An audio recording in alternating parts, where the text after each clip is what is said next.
ଭାରତର ତ୍ରୟୋଦଶତମ ପ୍ରଧାନମନ୍ତ୍ରୀ ମନମୋହନ ସିଂଙ୍କ ଦେହାବସାନ ଉପଲକ୍ଷେ ମୋର ସ୍ୱରଚିତ କବିତାଟିର ଶୀର୍ଷକ ବିଜ୍ଞ ମନମୋହନ ସିଂ। କବିତାଟିର ଶୀର୍ଷକ ବିଜ୍ଞ ମନମୋହନ ସିଂ। ସୁଯୋଗ୍ୟ ସନ୍ତାନ ହେମନ ମୋହନ, ବୃତ୍ତିରେ ଅର୍ଥନୀତିଜ୍ଞ, ଶାନ୍ତ ସରଳ ଓ ଉଦାର ହୃଦୟ, ଥିଲ ଚତୁର ଓ ବିଜ୍ଞ। ସୁଯୋଗ୍ୟ ସନ୍ତାନ ହେମନ ମୋହନ, ବୃତ୍ତିରେ ଅର୍ଥନୀତିଜ୍ଞ, ଶାନ୍ତ ସରଳ ଓ ଉଦାର ହୃଦୟ, ଥିଲ ଚତୁର ଓ ବିଜ୍ଞ।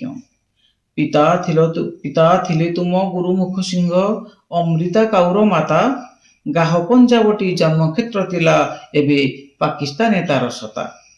ଦେଶ ବିଭାଜନେ ଅମୃତସରକୁ ହୋଇଥିଲା ଆଗମନ, ଶିକ୍ଷା ଶେଷ କଲେ ହିନ୍ଦୁ କଲେଜରେ, ଅର୍ଥଶାସ୍ତ୍ରେ ଦେଲେ ମନ।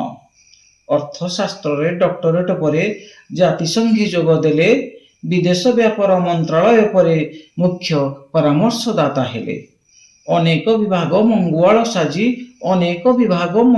ସାଜି ମୁଖ୍ୟ ପଦରେ ରହିଲେ, ରିଜର୍ଭ ବ୍ୟାଙ୍କର ଗଭର୍ଣ୍ଣର ପୁଣି ମୁଖ୍ୟ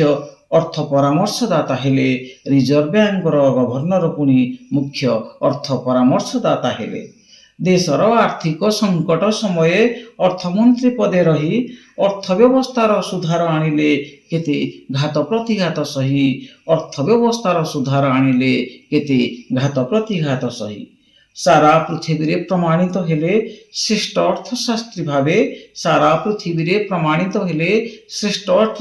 ଭାବେ, ଦେଶ ବିଦେଶରୁ ପ୍ରଶଂସା ପାଇଲେ, ଗର୍ବିତ ହେଲୁ ସର୍ବେ। 2004 ମସିହାରେ ପ୍ରଧାନମନ୍ତ୍ରୀ ହେଲେ, ତ୍ରୟୋଦଶତମ ପ୍ରଧାନମନ୍ତ୍ରୀ ଭାବେ 10 ବର୍ଷ ରହିଲେ। ତାଙ୍କରି ଶାସନ ଅବଧି ମଧ୍ୟରେ ଅନେକ ପରିଯୋଜନା, ଆଧାର କାର୍ଡ ସ୍ୱାସ୍ଥ୍ୟ ମିଶନ ଓ ନିଶ୍ଚିନ୍ତ ରୋଜଗାର ସୂଚନା। ବିଜ୍ଞ ଜ୍ଞାନୀ ପୁଣି ନିର୍ବିବାଦୀୟ, ଜୀବନ ଥିଲା ସରଳ, ଭାରତ ମାତାର ବିକାଶ ନିମନ୍ତେ ଖଟୁଥିଲା ବୁଦ୍ଧିବଳ। ଡିସେମ୍ବର ମାସ 26 ତାରିଖେ 92 ବର୍ଷରେ ଆଖି ବୁଜିଥିଲେ ଚିରଦିନ ପାଇଁ, ଆମେ ତାଙ୍କୁ ଆଜି ଛୁରେ।